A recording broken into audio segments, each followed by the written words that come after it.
வணக்கம் சார். வணக்கம். எப்படி சார் இந்த 2026 தேர்தலில் விஜயோட நிலைமை எப்படி இருக்கும்? இல்லை, எனக்கு தெரிஞ்சு வந்து பார்த்தீங்கன்னா விஜயோட வந்து இப்போ 2 விஷயம் நான் சொல்கிறேன் சார். அது எடப்பாடி ஏடிஎம் கூட சேர்த்தே நான் சொல்கிறேன். 8 மாதம் தான் இருக்குது, கிளைமேக்ஸ் நெருங்குது.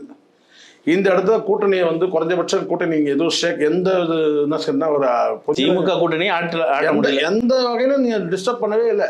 இது அதுவே மைனஸ் தான் உங்களுக்கு. இவ்வளோ ஆட்சிக்கு எதிரான இருக்குது, ஆன்டி இன்கம்பன்சி வந்து இருக்குன்றீங்க, ஆட்சிக்கு எதிரான வந்து மக்களுடைய சிந்தனைகள் இருக்கணும் போது அப்போ அந்த கூட்டணியை நீங்கள் கொஞ்சம் கூட ஷேக் பண்ணவே முடியல. ஒன்று. ரெண்டாவது வந்து கேட்டிங்கன்னா, அது நான் எடப்பாடி சேர்த்தே நான் சொல்கிறேன், விஜய் நான் சார் உங்கள் தலைமையிலையும் கூட்டணி உருவாகலை. சரி, நீங்கள் 2 பேரும் சேர்ந்து இணைய போகிறீங்களா? அதுக்கும் வாய்ப்பு இல்லை, தனித்து போட்டி தான்ன்ற அளவுக்கு இருக்குது. ஸோ அதை மட்டும் என்னன்னு கேட்டிங்கன்னா, மீண்டும் ஒரு பெரிய கூட்டத்தை காட்டுறதுக்கு வேணா உதவலாம் தர. இது ஒருபோதும் வந்து பார்த்தீங்கன்னா இவங்க வந்து திமுகவோட வந்து ஒரு என்ன சொன்ன ஒரு கூட்டணிக்கு வந்து பார்த்தீங்கன்னா ஒரு டஃப் கொடுக்குற மாதிரி ரெண்டுமே இல்லை, 2 கட்சியுமே இல்லை. இப்போ உங்களுடைய வந்து பார்த்தீங்கன்னா இப்போ என்ன நடக்க போகுதுன்னா, விஜய், ஏடிஎம்கே, நாம் தமிழர், ஸோ இந்த 3 பேர்களுக்குள்ள தான் வந்து பார்த்தீங்கன்னா யார் வந்து வாக்குகள் அதிகமாக வாங்கக்கூடாது அந்த ஒரு போராட்டம் இருக்கும். எனக்கு அதுலேயும் கூட எனக்கு ஒரு நம்பிக்கை என்னன்னு கேட்டிங்கன்னா, ஏற்கனவே வந்து நாம் தமிழர் வாங்கின அந்த வாக்குகளை வந்து அவங்க தக்க வச்சுப்பாங்க, இல்லை கூடுதலாக கூட பெறுவாங்க. ஏன்னா அவங்க தெளிவான அரசியல் பயணம் பாதை தெளிவாக இருக்குது. ஆனால் உங்ககிட்ட வந்து பார்த்தீங்கன்னா இன்னும் கூட தனித்து போட்டின்னு நீங்கள் சொன்னாலும் கூட இன்னொரு பக்கம் வந்து கேட்டால் அதிமுக ஒரு துண்டு போட்டு வச்சிருக்கிற மாதிரி தான் இருக்குது. ஆனால் நாம் தமிழ் தெளிவாக இருக்கிறாங்க, அப்படிதான் பார்க்கணும். இப்போ பாட்டாளி மக்கள் கட்சி வந்தாலும் கூட அது அதிமுகவுக்கு போனாலும் கூட என்னன்னு கேட்டிங்கன்னா பெரிய வந்து பாதிப்பு வந்து பார்த்தீங்கன்னா இந்த சைடில் ஏற்படுறதுக்கான வாய்ப்பு இல்லை சார், ரொம்ப கம்மி தான் திமுக தரப்பில்.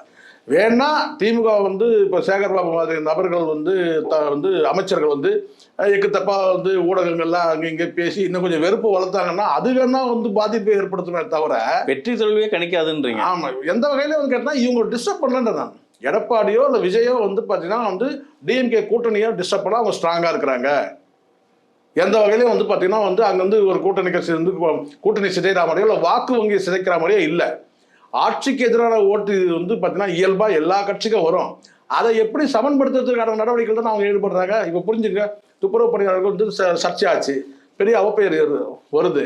உடனே என்ன சொன்னால் அதே துப்புரவு பணியாளர்களுக்கு வந்து சில சலுகை திட்டங்கள்லாம் அறிவிச்சிருக்கிறதுனா சமன் பண்ண முயற்சி பண்ணுறாங்க. இது அரசியல், இது அரசியல் தான், பச்சையான அரசியல் தான். ஆனால் பண்ணுறாங்கல்ல. இப்போ ஒரு ரைடு வருது, இடி ரைடு வருது, அவங்க ஒன்று கண்மணி ஒரு ஸ்டேட்மெண்ட் கொடுக்குறாங்க. என்னென்னு கேட்டால் இது வந்து திட்டமிட்டு வந்து பார்த்தீங்கன்னா இது வந்து உள்நோக்கம் கொண்டது. வந்து உங்களுக்கு என்ன தெரியும், ஐ பெரியசாமி வந்து திண்டுக்கல்ல வந்து அவர் இருக்கு, அவர் ஒரு எம்ஜிஆர் மாதிரி அங்கே இல்லை, அவர் வந்து நான் கேட்டால் வந்து ஒரு கலைஞர் மாதிரி அங்கே முக்குளத்தூர் ஆமாம் ஸ்ட்ரென்த். அதாவது கேட்டால் அவர் அங்கே வந்து பார்த்தீங்கன்னா வந்து ஒரு முதலமைச்சர் சார், கிட்டத்தட்ட அந்த மாவட்டங்களுக்கு ஒரு வலிமையான தலைவர், வலுவான தலைவர். அப்போ அவரை வந்து பார்த்தீங்கன்னா வந்து இது மூலமாக வந்து பார்த்தீங்கன்னா ஒரு வந்து ஒரு பலவீனப்படுத்தலான்ற ஒரு முயற்சி தான் அது. அதுதான் அவங்க கனிமொழி சொல்கிறாங்க, ஈடியை வச்சு மிரட்டுறாங்க. அது ஏற்கனவே உதயநிதியாக சொல்லியிருக்காரு ஸ்டேட்மெண்ட், உங்களுக்கு தெரியும்னு நினைக்கிறேன். நாங்கள் மோடியை பார்த்து பயப்படல, ஈடியை பார்த்தா பயப்பட போகிறோம். அதுக்கேற்ற மாதிரி தானே இருக்குது. நீ ஈடியை வச்சு இது வரைக்கும் என்ன அவுட்புட், என்ன சாதிச்சிங்க? யார், எந்த அமைச்சர், இந்த அமைச்சர் விட்டுருங்க சார், முன்னாள் அமைச்சர்கள் எடுத்துங்களேன். இது வரைக்கும் நீ ஈடி வந்து ரெய்டு பண்ணி என்ன நடந்தது, இது வரைக்கும் என்ன அவுட்புட்டு? ஜெகத்ரட்சன் வீட்டில் மூட்டை மூட்டையாக பிடிச்சிருந்தீங்க, அந்த மூட்டைலாம் எங்கே போச்சுன்னே தெரியல. நேருக்கு ஈடி ரைடு யாருக்கு போகல, எத்தனை அமைச்சர்கள் இது ஈடி ரைடு. அதை தாண்டி இன்னும் விட்டுருக்குது சினிமா கம்பெனி மேலாம் கூட நடவடிக்கை எடுத்து ஈடி ரைடு. என்ன அவுட்புட்டு? மொத்தம் 19 சொல்கிறாங்க, 400 கேஸை வந்து இது பண்ணி 27 பேர் கன்விக்ஷன் வாங்கி கொடுத்தாங்க. 400 எங்க, 27 எங்க? சரி, அந்த 27 யாராவது ஒரு முன்னாள் அமைச்சர் 27 பேர் கன்விக்ஷன் வாங்கி கொடுத்துருவாங்களா ஈடி 400 வழக்கில்? இப்போ நான் கேட்குறேங்கன்னா அந்த 27 பேரில் யாராவது ஒரு அமைச்சர் இருக்கிறாங்க, முன்னாள் அமைச்சர் கிடையாது. ஒரு ரைடு விடுவீங்க. இப்போ பாருங்கள், ஐ பெரியசாமி அநேகமாக நாளைக்கு இல்லை 2 நாள் கழிச்சு டெல்லிக்கு போயிட்டு வருவார்.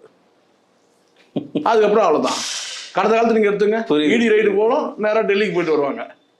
டெல்லிக்கு கூப்பிடுறதுக்கு ஈடி ரைடு, அதுதான் ஈடி ரைடு போட்டால் டெல்லிக்கு போகணும். இப்போ அடுத்தது இப்போ டிக்கெட் நேரம் போட்டிருப்பாங்க, ஐ பெரியசாமிக்கு டிக்கெட் போட்டிருப்பாங்க, அவர் டெல்லிக்கு போயிட்டு வரு இந்த லட்சத்தில் வச்சுக்கிட்டு.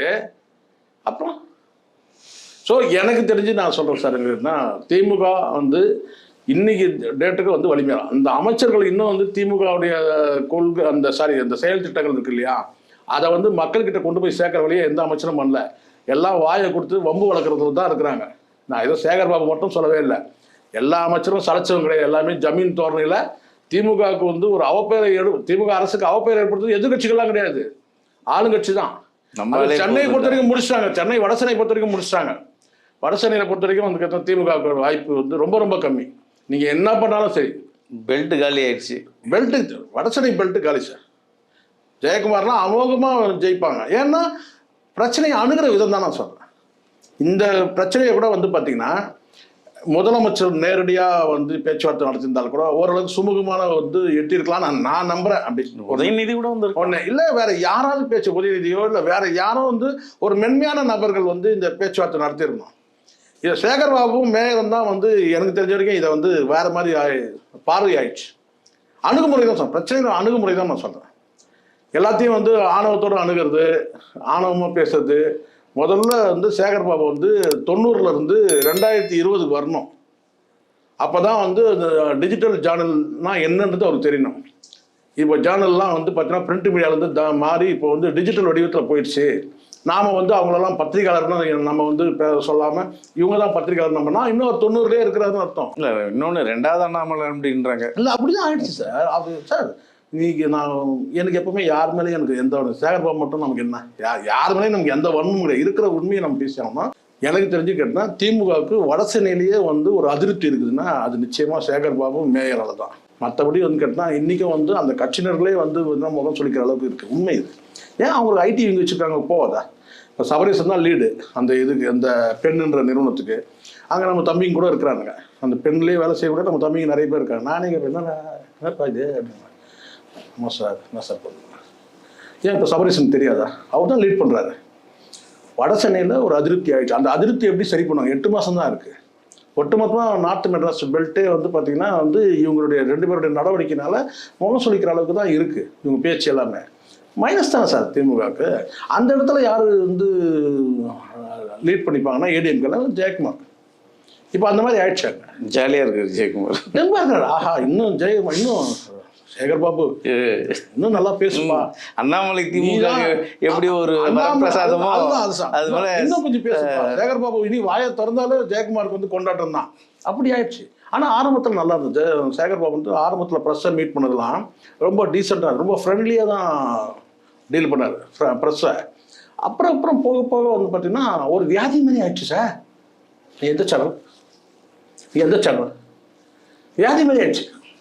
இன்னைக்கு வடசென்னையில் வந்து இருக்கிற சேகர் பாபுக்கும் மேயருக்கும் இருக்கிற வியாதி என்னன்னு கேட்டிங்கன்னா, நீ எந்த சேனல் கேள்வி. எந்த சேனலாக இருந்தால் என்ன சார்? எந்த அரசியல் கட்சி சார்ந்ததுனா இருக்கட்டும் சார், யாருன்னா இருக்கட்டும் சார், அவன் மக்களுடைய கேள்வி தானே கேட்க போகிறான். மக்கள் மனசில் என்ன இருக்குதோ அதெல்லாம் கேட்க போகிறான். கேள்வி இல்லைன்னா அந்த கேள்விக்கு பதில் சொல்ல முடியாதுன்னு கூட சொல்லலாம். நீங்கள் பயப்படுறப்பா இந்த கேள்வி வந்து நான் கடந்து போகிறேன்ப்பா, நீங்கள் வேறு கேள்வி கேளுங்க அப்படின்னு சொல்லி நான் நியாயமாக பேசலாம்னா நீ எந்த சேனல்?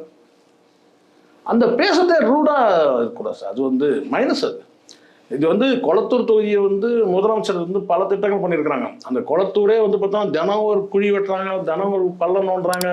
என்னதான் நடக்குதுன்னா ஏன்னா தினம் வேலை நடக்குது. 4 வருஷமா நானும் பாருங்க, 4 வருஷமா வேலை நடக்குது சார். அப்போ வந்து அது வடசென்னையை ஒட்டி வருது, உங்களுக்கு தெரியும். அப்போ நீங்கள் இந்த மாதிரி அணுகுமுறை வந்து பார்த்தீங்கன்னா முதலமைச்சருக்கே வந்து தொகுதிக்கே வந்து பார்த்தீங்கன்னா முதலமைச்சருக்கு வந்து பெறக்கூடிய வாக்குகளுக்கும் வந்து பாதிப்பை ஏற்படுத்துன்ற தக்க வைக்கிறதுல ஒரு சிக்கல் அந்த ஒரு உணர்வு கூட இல்லை யாருக்கு, மேயருக்கா இருக்கட்டும் சேகர் பாபா இருக்கட்டும். இது வடசென்னை, அதில் கொளத்தூர் தொகுதி வடசென்னை. முதலமைச்சர் தொகுதி கூட சேகர் பாபு தான் பார்க்குறது. அதுதான் சார், அதுதான் இப்போ மைனஸ் ஆகுது. இப்போ அவரு கஷ்டப்பட்டு முதலமைச்சருக்கு வந்து அந்த தொகுதி வந்து தினம் வேலை நடக்குது சார் பயங்கரமாக வேலை நடக்குது. ஏதாவது ஒரு வேலை நடக்குது. ஏதாவது சந்து பொந்தில் ஏதாவது ஒரு குழியை வெட்டுறான், மூடுறான், ஏதோ ஒன்று நடந்துகிட்டே இருக்கு வேலை. நான் பார்க்குறேன். நான் ஃபுல் முனைப்பில் வேலை நடக்குது. ஆனால் எல்லாம் இருந்தோம் சொல்லுங்களேன். இவர் வந்து பார்த்தா ஒரு வசனத்தில் லெஃப்ட் ஹேண்டில் டீல் பண்ணிட்டு போயிடுறாரு. அது யார்? சேகர் பாபு. எனக்கு எந்த காழ்ப்புறமும் கிடையாது சார். உண்மையான விஷயத்த பேசணும். எனக்கு அது நான் விரும்புவேன். வடசென்னையில் இப்போ ஒரு அதிருப்தி வந்து சேகர் பாபுல உருவாயிடுச்சு. அது வந்து சொந்த கட்சியிலே நல்லா கவனிங்க. இது ஏதோ மக்கள்கிட்ட சார் சொந்த கட்சியிலேயே வந்து பார்த்தீங்கன்னா வந்து உள்ளுக்குள்ளே வந்து புழுக்க ஆரம்பிச்சிச்சு. சேகர் பாபுவால் தான் இங்கே நமக்கு மைனஸ்ன்ற அளவுக்கு வந்து அங்கே பேச ஆரம்பிச்சிட்டாங்க. ஆனால் காலப்போக்கில் என்ன நடக்குதுன்னு பார்ப்போம். அடுத்தடுத்து எப்படி இதை சமன் பண்ணிப்பாங்க, சேகர் பாபு அதை எப்படி சரி பண்ண போகிறாரு, முதலமைச்சர் என்ன செய்ய போகிறாரு பொறுத்து பார்ப்போம் சார். விஜய் தாவேகா கட்சியாக இருக்கட்டும், வருகின்ற 2வது மாநில மாநாடு எவ்வளோ தொண்டர்கள் கூடுறாங்க பார்ப்போம். திமுகவும் அவங்களோட தவறுகளை எப்படி சரி செய்ய போகிறாங்க பார்ப்போம். நேரம் வெகு தொலைவில் இல்லை, இன்னும் சற்று சில மாதங்கள் தான். உங்கள் நேரத்தை உங்கிறதுக்கு மிக்க நன்றி. நன்றி சார்.